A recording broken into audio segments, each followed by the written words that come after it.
it's a composition, a still life composition, including a scent bottle that's the style of vessel that I've been working with since probably the mid-90s, and two mythical, well, there's a pear and a strange little nut thing. I approach the glass as a material that has a long history and is founded on all sorts of traditions that I find interesting. So each one of the forms that I make, for me, has to have that kind of integrity, the integrity of the material and its traditions.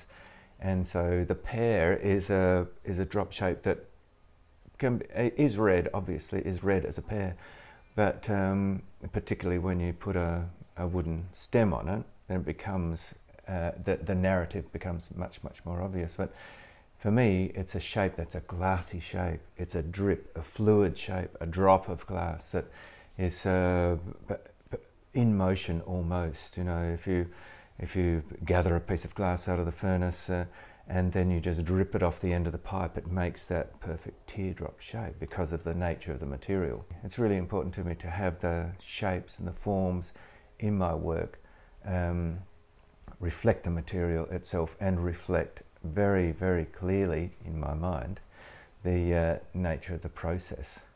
Each one of the components in that in the composition, there's a sphere, and then there's the scent bottle, which has a vessel section and a foot and a lip and a stopper, and then there's the pear.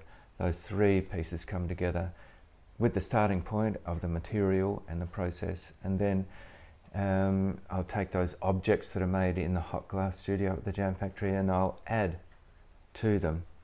I actually surface work them first in a way that I want to create a different presence for the material and different light absorption rates and different texture on the surface, different kind of sensuality to the material. And then I'll add something to it to offer the opportunity for the viewer to start developing a narrative or a relationship with the object, and then I will compose with those kinds of forms, and in this case it's composed as a still life, the vessel and the fruit and the nut.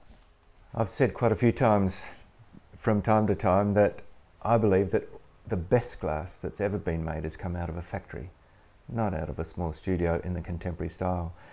And I believe that because, and I believe that level of innovation becomes available to glass people through a group of people working together as much as anything, purely because there's a continuing flow of glass, a continuing flow in the studio. It's the flow of the glass itself, the fluidity of it, that makes all of that possible. And if you have 10 people working in a studio for 10 years, then all of a sudden you've got 100 years of experience available to you right there and then in the studio. This weekend we'll be blowing a group of goblets. I'm aiming at 100 goblets, and it's for a local winery called Rockford's, and we do that each year at their vintage time for the Black Shiraz, and it's a goblet that was designed in cooperation with the winemaker Robert O'Callaghan, and suits his wine and suits his environment and suits his way of making as well. His crafting skills are invested in as much in the wine as our crafting skills are in the glass.